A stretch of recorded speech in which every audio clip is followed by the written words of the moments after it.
Hi, welcome to Write More Light. My name is Sarah, and I am super excited to have y'all here. Today, we're talking with author Shishwen Collins about her novel writing process and what's up with her. I've got a lot of probably a little invasive questions for Shishwen about novel writing. After we talk about that, I'll give a little update on what's up at the Midwest Writing Center, upcoming events, and then we'll have our 5-minute free write. So thank you so much for being here, Shishwen. Thank you, Sarah, and hi, anybody who's watching. Thank you. How are you doing today? How's things? Are you ready for me to get personal? So first of all, it's nice and sunny today. After this really long winter, it's just so nice to have that. Although the sidewalk has been really, really icy, so it was kind of interesting to take my son to school where we had to walk on this like down slope sidewalk, and he was so fast, and I was like, "You have to wait for your old mommy." Oh, here's the cat. Hey. Without fail. Have to make sure to make appearance. So, and then, walk the dog again. It's so sneaky. I've heard people breaking their wrists and kneecaps, all of that. And I said, I don't want to be one of, this with the broken bones, so we're just like really careful. And then what else did I do? I usually try to call my mom like every day. So I kind of do a video chat with them and I think I was trying to do, I'm going to be at the AWP conference this year for the first time. And so I was trying to go in there and set up my profile and just did a bunch of things that's not really related. Like I didn't write anything, but writing related, I guess. AWP is really, really great. I wish that you could go in person. And this year it's supposed to be in Kansas City, right? That would be like close enough if we got Yeah. we can go together, right? So I don't know. So it's gonna be interesting virtual, and I really don't know how it's gonna go with this also meet and greet, and we just have to see. I mean, I understand if it's in person, then you probably just sit there at the table during this time, right? So like people come by, but like, what do? I sit here in front of this camera, like just by myself for an hour. So awkward. What to do? I mean, obviously it's not that strange anymore, but I know anytime I'm just like, sitting in front of my computer talking to my own reflection, I feel really strange. And I do it a lot. Yeah, Um, you're doing great. thank The you. writing more life, yeah. So Shishwen is the author of Flowing Water, Falling Flowers, this gorgeous book. She's got it behind her too. It is a novel out from Midwest Writing Center Press, and I threw the link if you want to go ahead and buy it in the comments on the video, and I'll throw a link to Shishwen's website too. So, you recently published your first novel. How does that feel? Wow, it feels amazing.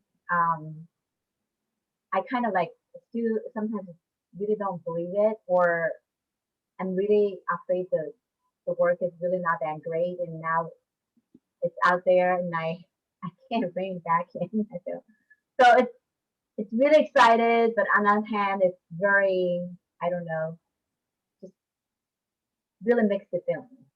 I'm sure. Um, I I don't know what that's like, but I believe you. um, have you always considered yourself a writer? I have always wanted to write for sure because growing up writing in Chinese, that was always something I really loved to do. And you know how your teacher would pick up composition and read it in front of the whole class, and you're like kind of so kind of proud of it. I don't know. I mean, in Chinese culture, nerds are celebrated. I think, like I don't know.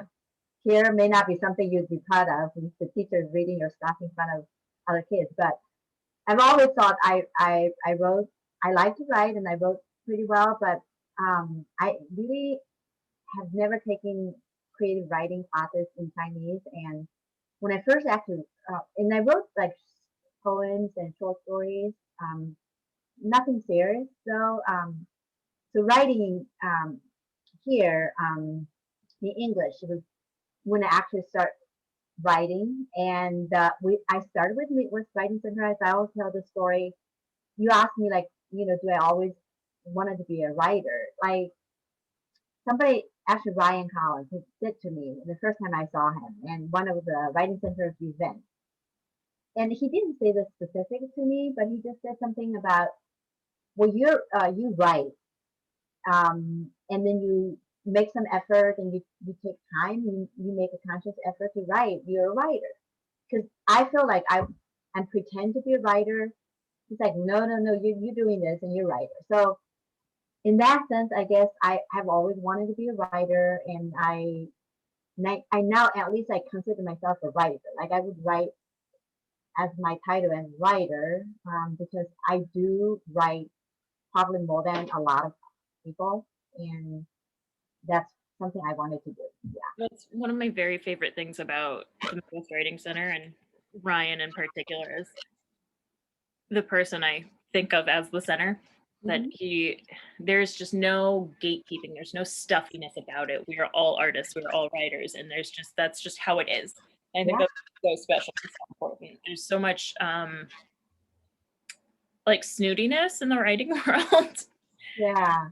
just not here, and that makes all the difference to me. Oh, so I thought if I had not started with the writing center, I probably would not continue. I mean, because there's a lot of obstacles, First of all, like I said, I really don't have training in creative writing. So I feel like I have no craft whatsoever.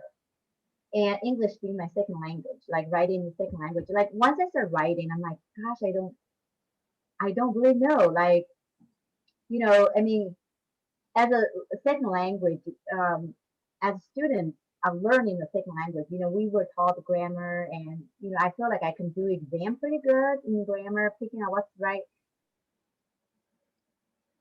when I actually write a little comma. It's like a lot of challenging.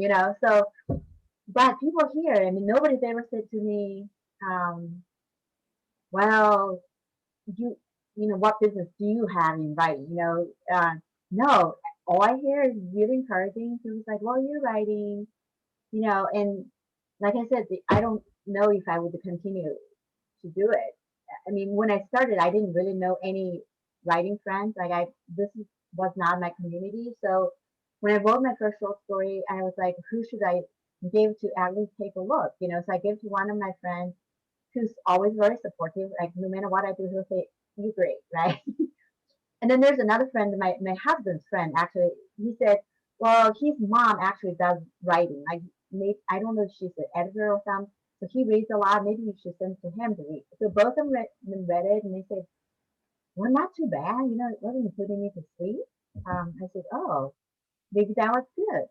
So then I started writing with the writing center, and I feel like I find this community that's just really wonderful. Like before that, it was just like me trying to do a little thing on the side, but now it feels very different.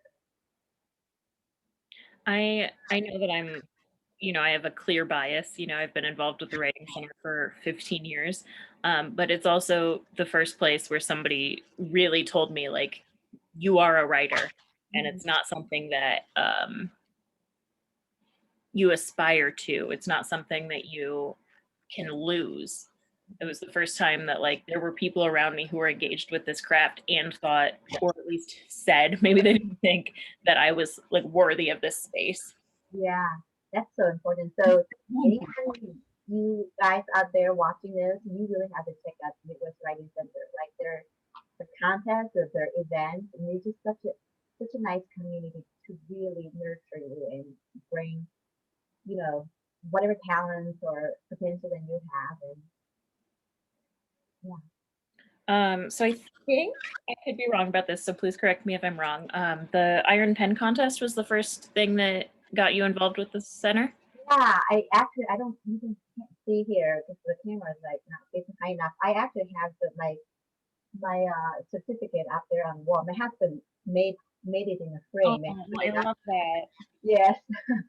So yeah, that was how I got started. And I saw in the newspaper this ad about iron pen, and I said, "Oh, this sounds really interesting. It won't take too much time, right? It's 24 hour. You have to get it down no matter what." And so I sent my $10 in, and this was back when I don't think we do online registration. We have to send this like check in the snail mail kind of thing. So I sent it in, got the prompt on Friday. Ryan sent this prompt with this like drum roll in the email. He's like, "Here's the drum roll and here's your prompt." And then so I did that. And my gosh, I don't know who was the judge that year. I mean, I couldn't believe the judge actually picked me out like in third place. And that was my second short story I've ever written in English. And and again, it's just like I feel like it's the beginner's luck, right? So I was like, oh my gosh, I won the third prize. Look at this. So I showed up at the reading, not knowing a single person, and it was writing center. And I met Jody, I met Mary, I met Brian, of course, a bunch of people there, and yeah. So Iron Pen contest is the next week, Sarah. I signed up again this year. I think it's next week, right? I love that so much. I've done the iron pen contest several times. I won once. Same for me. And that was the only time I won. Yeah. But it's such a good exercise regardless. Like there have been a few times where the pressure just kind of got to me. And there was a time when, well, I was employed after the last time, but Yeah. I don't think I realized that Strata was not fiction. Hi, baby. And that made a lot of difference for my comfort level. Yeah. But yeah, it's a great Yeah. little competition. I'm really excited to be interviewing you right before the contest because Yeah. that's this weekend. I'm excited. All right, let's get to the meat and potatoes. Tell me about the pitching and publication process. Oh, the pitching and publication. So, um, I've done a pitching to the Midwest Writing Center, and I also have participated PitMat, uh, do they call PitMat, which is the pitch wall on Twitter. I think it's next week actually. So again, anyone who's watching, you wanted to do it, you're not gonna lose anything. Let's just say, okay. Just making sure you write your 280 words, like your pitch really well, and you can do 3 different pitches. I think hashtag whatever your category really well. And I have this little writing group, and so I had them read my 280 word pitches on that. So I did that maybe 2 years ago. One of this event, they do it 4 times a year, I think. So that gets me started the pitching process of like kind of to to get my work to some people. And I've got like 2 full requests to that event. That was like really big. I didn't realize how big it was. Like the first time pitching, you got 2 full requests, and there's like a couple of partial requests also. And so that happened, I think, just around the same time as I was going to pitch to Midwest Writing Center, right? And I also sent a couple of pitches out to agents, like that's just the code pitch, right? And out of that succeeding, I think, unless you're like really, really, really good, and you also happen to be run into right into the agent that likes your kind of work, then it'll click. So I was doing that, and then we had this Midwest Writing Center conference in June every year. And before that, I know people had pitched the books and everything. So I said, well, this year why don't I try that too? And again, like I've had such good experience with everybody at the Writing Center. I said even if my book really is not really that good, they will not say to my face like you really suck. Like I know they would never say that to me. They'll say, well, maybe um, here's what I have questions about. Maybe here's. So I said, well, let's just use that as a friendly exercise. To try to learn how to talk about my work to an audience. So I did. I've been a student for so long, and as being a teacher also, like I'm really very careful about following directions. And so that's one of the advice I would have for anyone who wants to pitch to anyone. I read the directions really carefully. If they ask you for one page, I even send an email to the writing center and I said, you asked for one page. Do you want both sides or just one side? Or do you want double space? Like, just don't want to mess up with, because if you get a lot of volume in, you don't need the format, then they'll pass it right away, right? Oh, So like, yeah, no, that's so important. that's I'm glad really you said important. it. So I signed up the pitch. I think it's very reasonable price. I mean, I don't know I don't remember how much it is to sign up for it, but it's like really reasonable, like not gonna break your bank if you're like full writer, right? And then I go in, and so again, I send them like a synopsis of the novel, and I send a little bit about marketing plan, like as an author, how do you promote your book and all of that. So I went in, and so there's a couple people from the writing center. There's also an intern from the writing center, which I really like because I felt, people have different ages, right? Like they have different idea of what the book was like, and so that would be make it more informative. So I told them, so like your elevator pitch, what this book is about, and they ask you a couple of questions, and then they say, well, sounds like interesting. Can you send the first three chapters? So I send them the first three chapters a couple of weeks later, and they're like, sounds interesting. Can you send the whole book? So I send the whole book, and that, I mean, I was shocked when the email came. And I remember exactly where I was that day. Like we were taking our son to Cedar Rapids for eye doctor's appointment. So on the way back, my husband was driving, and I was checking my phone, and here's this email, and it says, "Are you sitting done?" In the email, I'm like, "Oh my gosh," And then they said, "We would like to publish it." So it was amazing. I'm like, "Oh my gosh!" So I actually talked to two of the agents and have requested before. One, she has become really, really interested. So she did ask me, do I have another offer? I said, well, here's what I have with a small press. So she finished the whole book in like record time. And then she pointed out a few things and she did not like it very much. And which I also knew at that point, like the kind of weak spots in the book. So here I have to make a choice is to maybe correct it, resubmit to the agent, and there's another agent waiting for, haven't heard from, or take this opportunity. So to go with a small press. So I again talked to my friends, my writing group friends, my husband, and I also consider myself a much older author compared to people that start writing. And I said, if something happens, at least I can say I have a book up, right? And also, I know MWC, I know who I might be working with. I have confidence in that. So I talked to the agent and I said I decided to accept offer instead of waiting for agent, and that's how I said yes.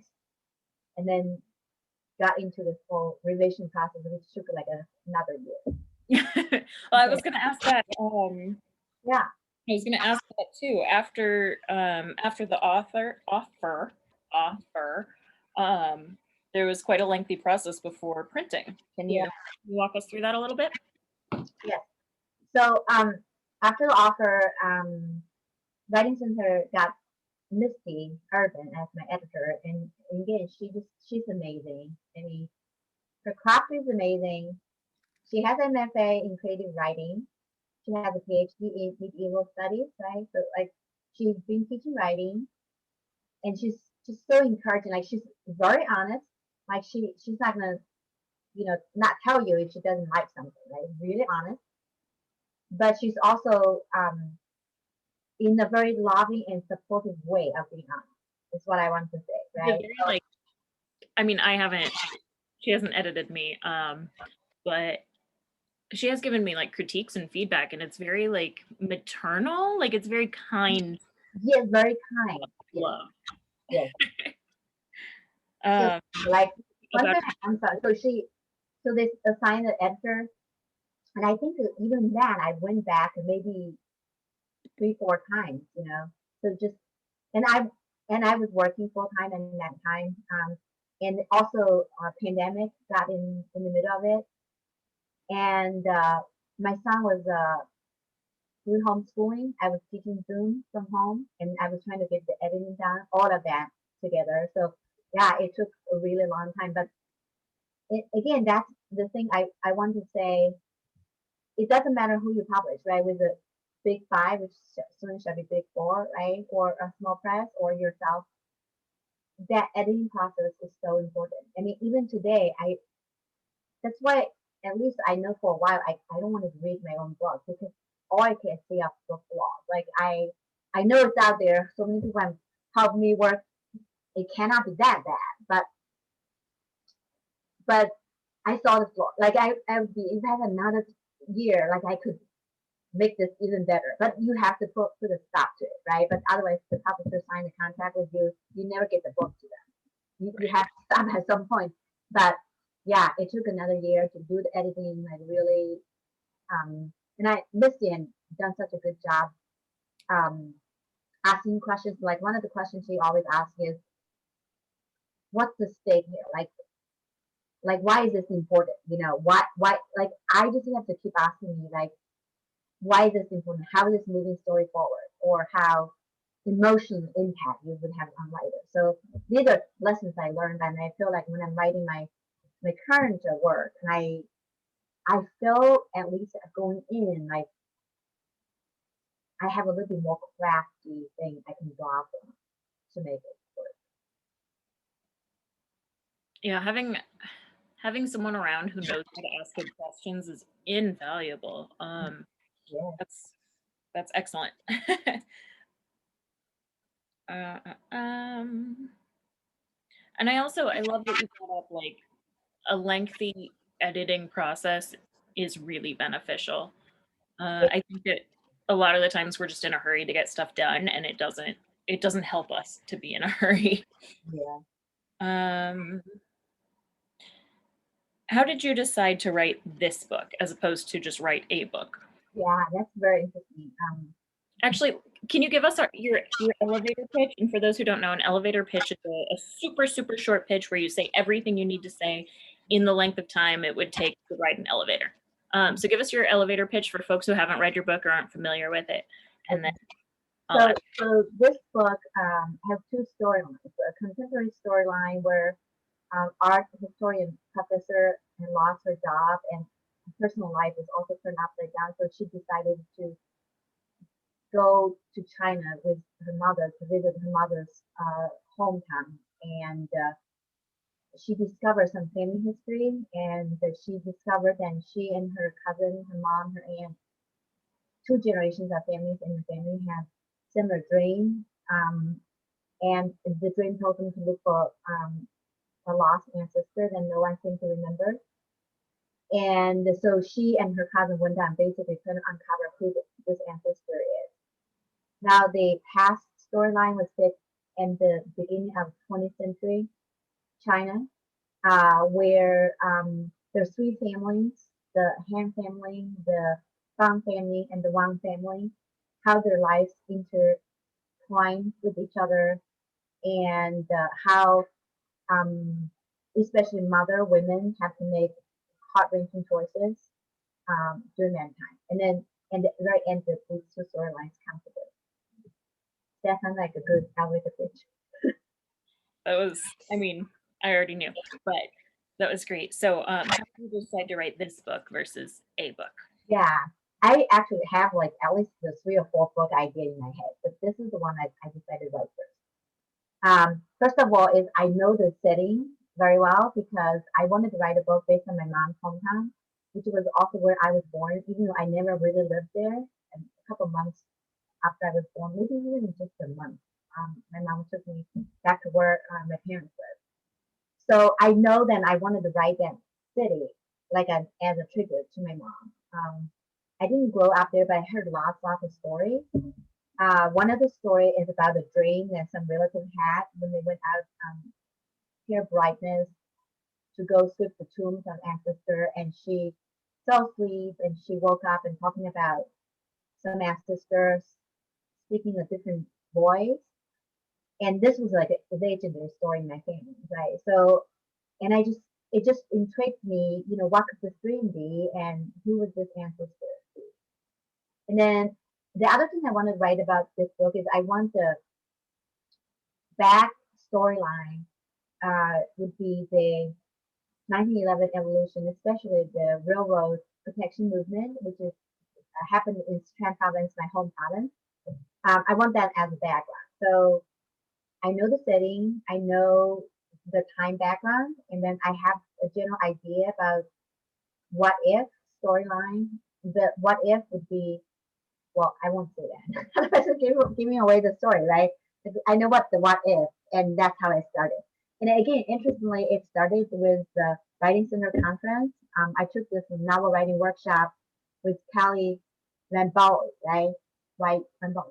She again, she's also really amazing, and she's been so supportive. And I took two writing workshops with her. So she gave uh, some time for us to do a little bit of writing, and I wrote a little bit about this story.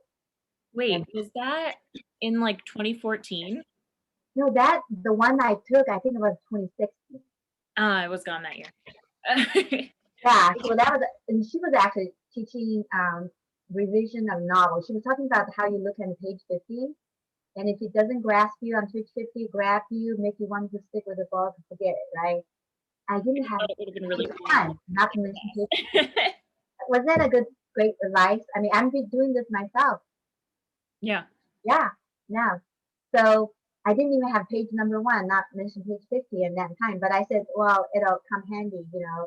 That's how I wrote like the first thing because I keep a log of the when I wrote the chapter, just giving myself a little accountability, I guess. You know, we haven't written anything for 2 months or 3 months, you know, which was often the case.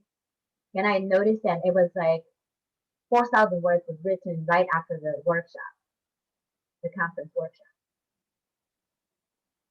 So I'm still listening. I was looking for my headphones. But yeah, no, I took her novel writing class in 2014 or 2015, and it just blew my mind Yeah, and changed the way I think about novel writing. yeah. So what were the hardest and easiest parts of writing Flowing Water, Falling Flowers? The hardest part I feel is to have time to write, so that I forgot what I wrote and I had to go back and kind of like where did I start and where the story was going, you know. And I know that struggle. yeah, I think the hardest part sometimes is I know the big things in the story, right? Like I know the big events, but how do you get there? Like writing this middle part, and I feel like it's so boring sometimes. I'm like, oh my god, I know that major thing that's going to be so exciting, it's going to happen, but how do you get there? So I feel like not give up is probably the hardest part because novel really is a long term project. I mean, I heard that you heard the numbers, Sarah, about how many people start a novel and how many actually finish. It was like a really small percentage of people actually finish, you know. So I think that's probably the hardest part. Like even though it takes a year, 2 years, you just keep at it and go back to it and not just say, let's abandon this project. I think that's probably the main thing I learned. I thought that that was such a beautiful and important thing that you said. I put it in the comments on the video. Not giving up is the hardest part. That's amazing and believable. I've never finished. I think even today, it's still, I mean, just in writing in general, I mean, you see how many books are out there, right? Like, why do I have to do this? Why am I torturing myself? You know, I can spend this time watch some TV with my family, you know, do something fun, garden, something than not sitting here in front of a computer just by myself, right? But if you feel the need to write, I mean, I have joy. Like after I sit here for 2 hours and I did not know what I was going to do when I sit down, but 2 hours out and I had something there, then I'm happy about Yeah, I feel like it. How else can as you much as I say? complain about writing and like how it's a labor and all that, Yeah, it's kind of like after you work out and like you don't want to go and work out, but then afterwards you feel awesome. yeah. So you just have to remember that. I mean, and again, like I said, you know, there's so many books out there many writers are going to be so much more talented than you. Like, why bother? You know, like I always ask myself this question every day. Like, why bother? I guess one answer is I like it. You know, like I, regardless the outcome, I like it and I want to do it. And but of course, I don't want to say, oh, I don't care if it gets published or not. I do care, right? I mean, I write. I do want people to read it.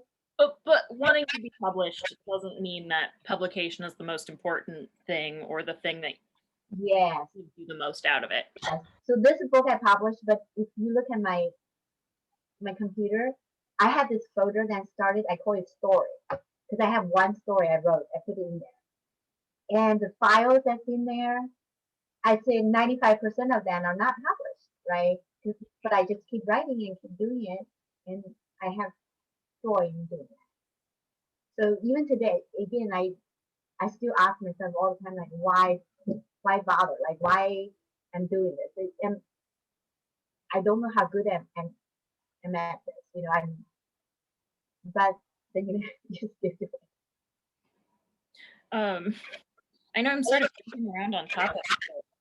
You you have so much you have so many wonderful insights. So I hope I'm not like giving you whiplash, but No, no, no. um, other than not giving up, which I think is just the most beautiful advice. Um, what are some of the most important elements to you for maintaining a writing practice or completing a novel? Um,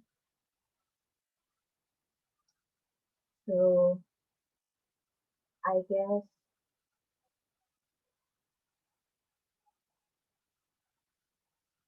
one thing is just try to come back to it. Oh, you found your headphone piece. Did you find your headphone piece? Yeah. So other than not giving up, oh, read a lot. I think that's the other thing. I mean, read a lot. Like not just the the kind of genre you like to write, but like in general, like all kinds of books. You know, for me, like I think I really lack in the poetry department. Like I just you can't force me to write it. I just don't know how to write poetry. You know, but reading poetry would make you a good prose writer, I guess. So read a lot. Um, oh, surround yourself with really supportive people. I think that's another thing that's really important. Someone that can critique your work in a supportive, constructive way. Don't just tell you, oh, it's great, you know. Which I love my readers, a lot of them to say, oh, how they love the book. But I also wanted to hear writers, right? Because the people who write, they look at the book a little differently. So um, your own family, even if they don't understand sometimes why do you have to do this, they're supportive anyway, right?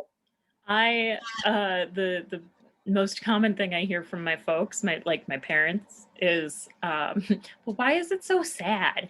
And I heard this most beautiful quote. It was Rhonda Gerard paraphrasing Borges. So Oh, complicated string of events, but the gist of it was that happiness is an end to itself that does not need to be transmuted into art. That blew me away. Also, this isn't relevant or important to any audience that may be out there, but I have a handful of poetry books in Chinese if you ever want to borrow them. yeah, I would love that. Yeah, I feel like I'm falling behind a lot since I left China. They're supposed to be very good. I can't read them. Yeah, I remember Lisa had choose to read uh, Fade Out. I think one time it was really good. She wrote it. She what was that reading event or band book? Band Oh, book. uh-huh. Yeah, she read a Chinese poet work. That was really awesome. Yeah, I would love it. So I guess, and the other thing for me specifically, and again, if I don't know how many people are there writing English and second language, just have some friends. Like one of my friends, Galen, so I will shout out to him. He's a professor in Blacker College in English.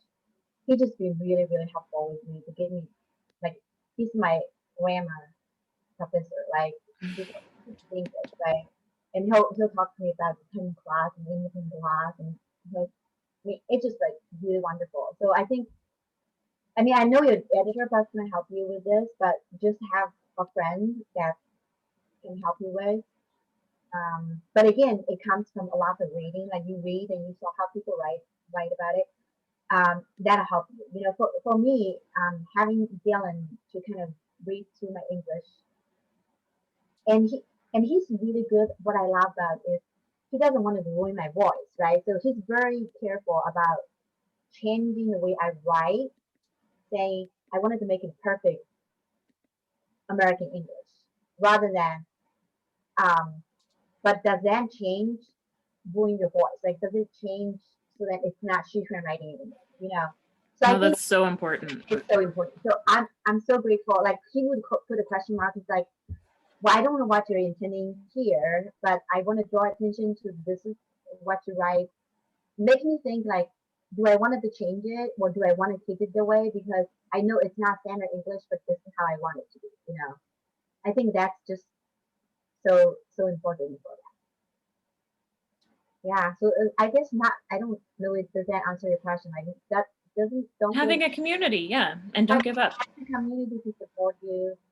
Um, always trying to find some time for you. Oh, or again, that advice is from Ryan.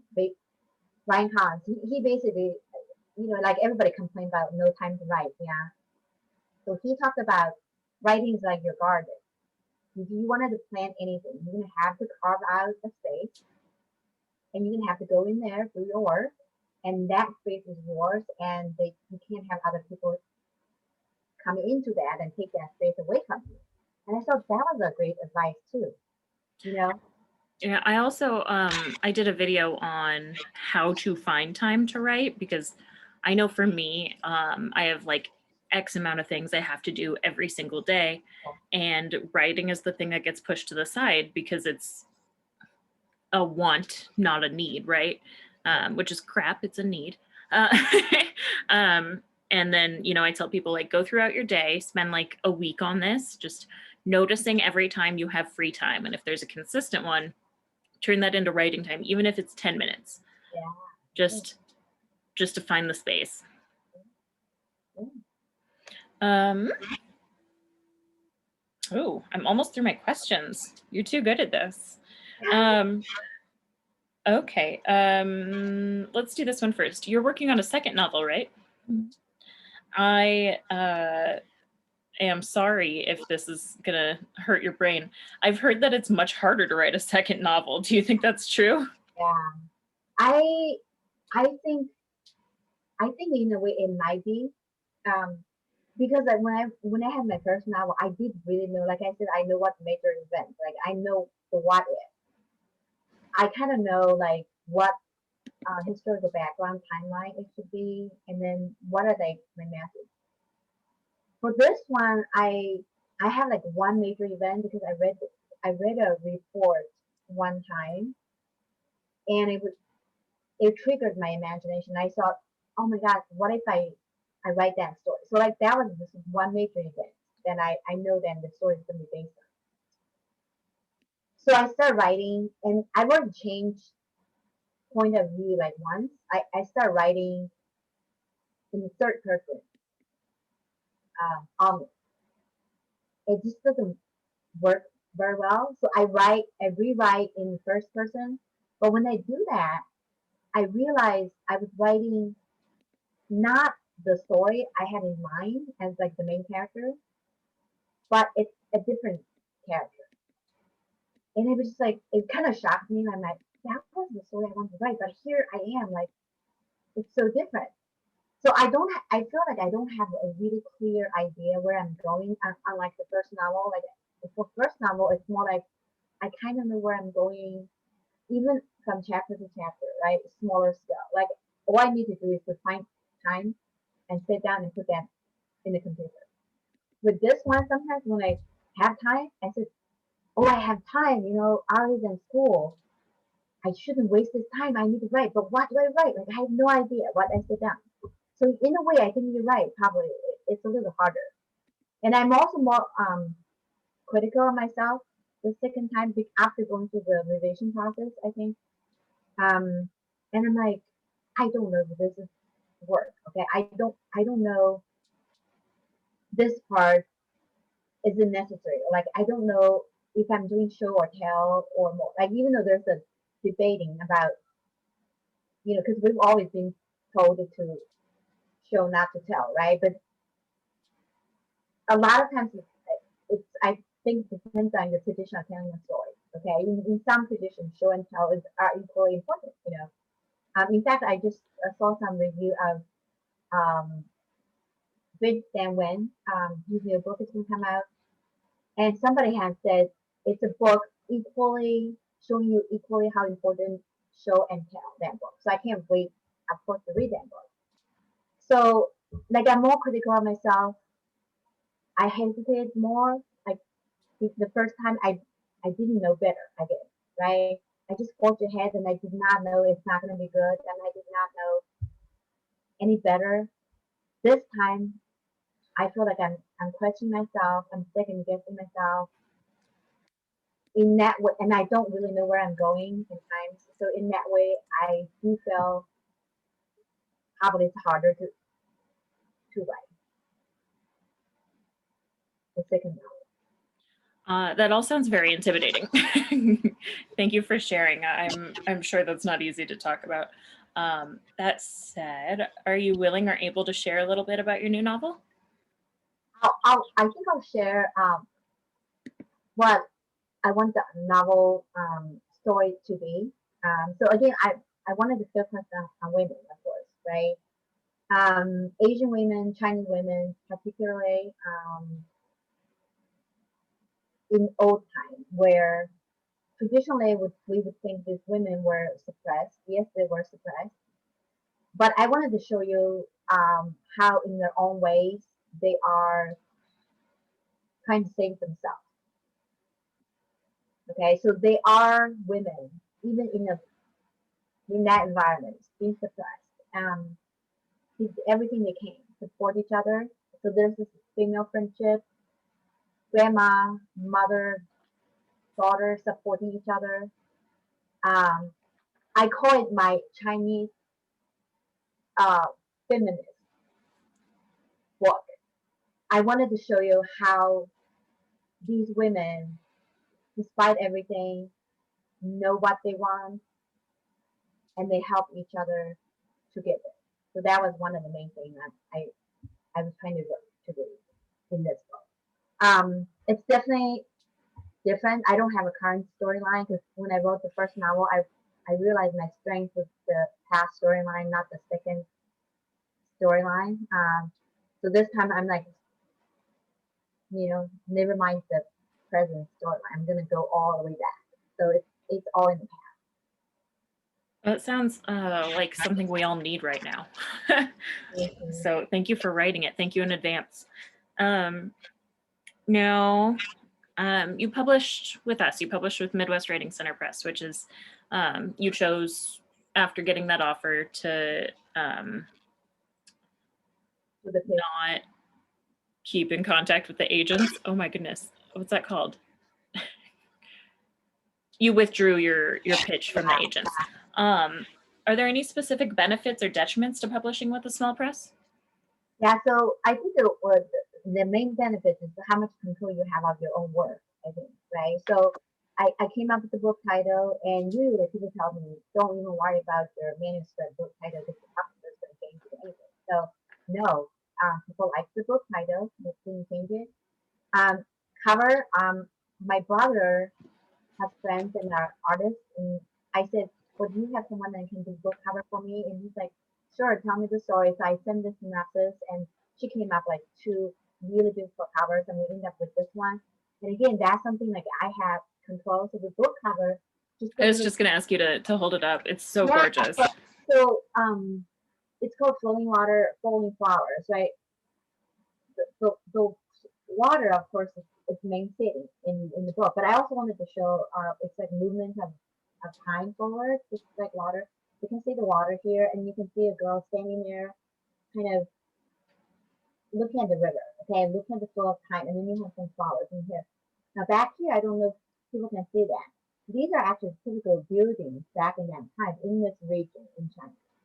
So she had that the details in there, and then I wanted it to be like almost like a Chinese painting type of cover. So I really like it, and I thought the cover told the story really well.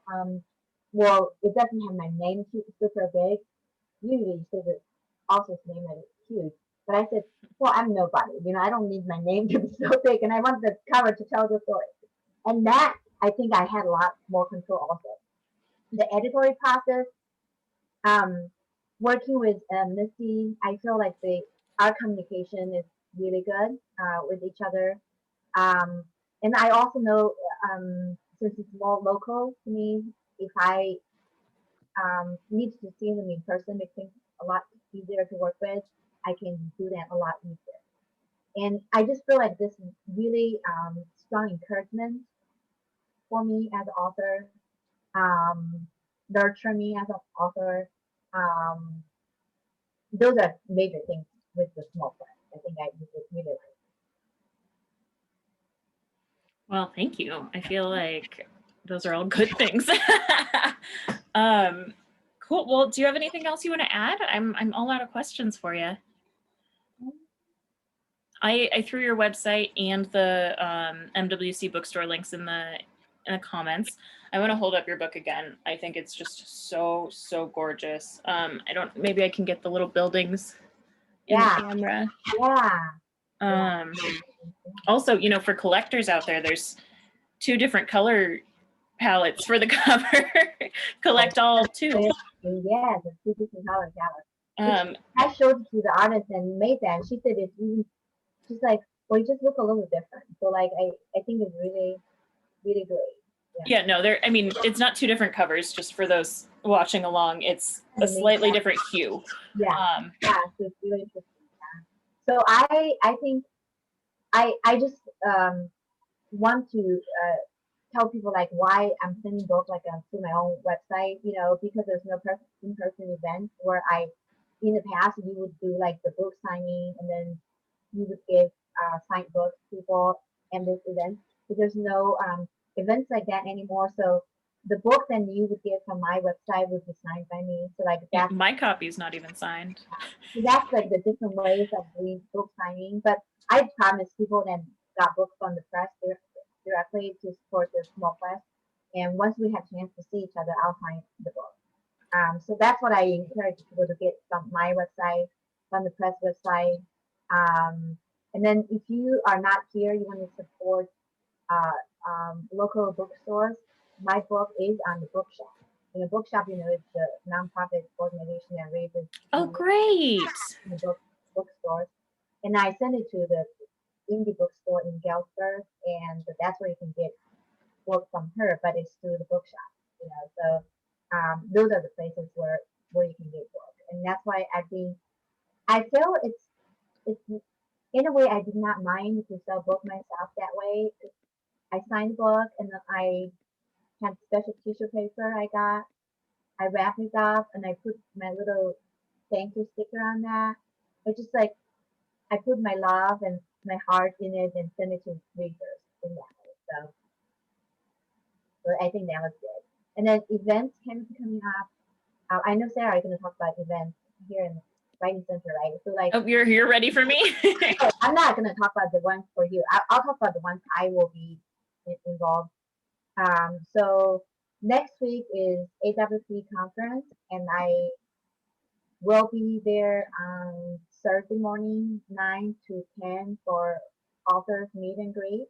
So if anyone wants to hang out with me during that time, that will be the event.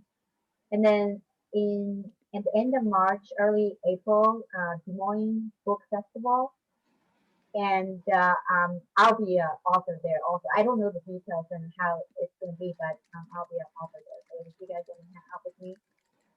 And again, any feedback, words of encouragement, suggestion, I would really love to hear that. And thank you to everyone who bought my book, who book reviews for me for Goodreads, Amazon, who sends emails, text message to me to share with me. Um, share the book with your aunt, your mom, your daughter, your sister. Book club. Shishwen is available for book clubs and events too. You can hit her up on our website for more information on that. She's an excellent author to have at your events. Just she's so I mean you can tell she's engaging from this conversation, but she's also very generous with her time and her information and her insights. I highly recommend anybody who has a book club to hit her up. Thank you. I like you. Thank you. I like everybody. Thank you, MWC, everyone. Thank you so much for being with us. I'm going to give some updates for the Midwest Writing Center. If you're going to take off, or you don't have to, but folks who aren't going to stick around, I hope you are encouraged to write more light into your life after this talk with Shishwen. This weekend, Friday and Saturday, Friday at 5 p.m. Is the start of the Iron Pen Writing Contest that Shishwen and I talked about. It is a 24-hour contest, 5 p.m. on Friday. The prompt drops. And that'll be on our website, on our social media. If you call us, it's on our voicemail. If you sign up, we'll email you the prompt at 5 p.m. Friday. That's Central Time. Then you choose your genre, poetry, fiction, or nonfiction. And it's $10 to register, but all registrants are entered in a raffle to win full tuition to the Collins Writers Conference, which is my favorite event of the year. I'm aware that I'm biased, but like I wouldn't be sticking around if if it weren't great. Let's see, then we've got our bespoke poetry still going on. If you want some custom written poetry for yourself, for a loved one, for a teeny tiny extra fee, we'll type it up on a typewriter on this beautiful homemade paper. That starts at $20, and we've got 8 professional poets on hand to write for you. You fill out a little form, tell us what you want out of a poem, and then they write it. March 15th, we have a collaboration with NAMI, that's the National Alliance for Mental Health. The local one, the Mississippi River Valley NAMI Association, is teaching a journaling for mental health workshop with us. So they've got a therapist on hand to work with us. We've got Jody Toohey of, oh my goodness, I always forget the name of her press. Legacy Books Press, and Ryan Collins of the Midwest Writing Center. Those are the 3 people who are going to run that workshop, and it is free or for donation, and that donation is split 50-50 between MWC and NAMI. I think that's my spiel for today. So like I said, write more light into your life, and then for those sticking around for that writing prompt, and I understand, Shishwen, if you need to go, you've got a whole life out there. But today's prompt is going to be write in minute detail about something you can see in front of you. Oh my God, you know what? If you'd asked me for a prompt, that's exactly what I would get. Are you serious? Yes. Oh, I love it so much. It's one of my favorites. I like it because you can reuse it. Yeah. All right, I'm going to put the 5 minutes on. Write in minute detail about something near you.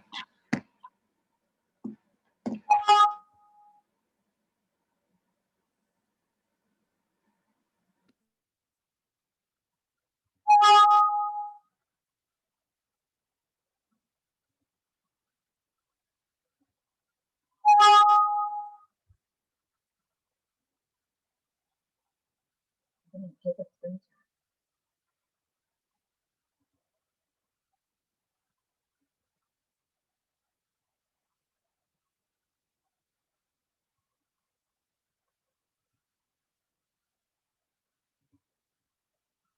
I know I always say this, but of course it's always fine if you're journaling or if your free write turns into journaling.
I don't know about you, but this 5 minutes seems to be taking a long time today.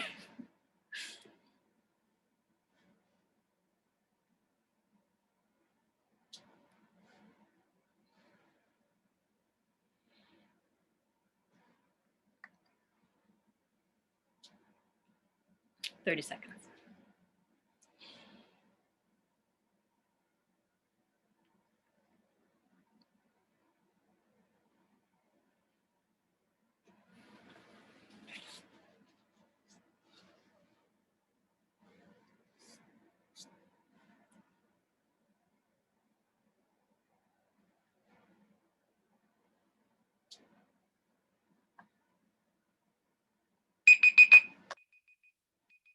We did it.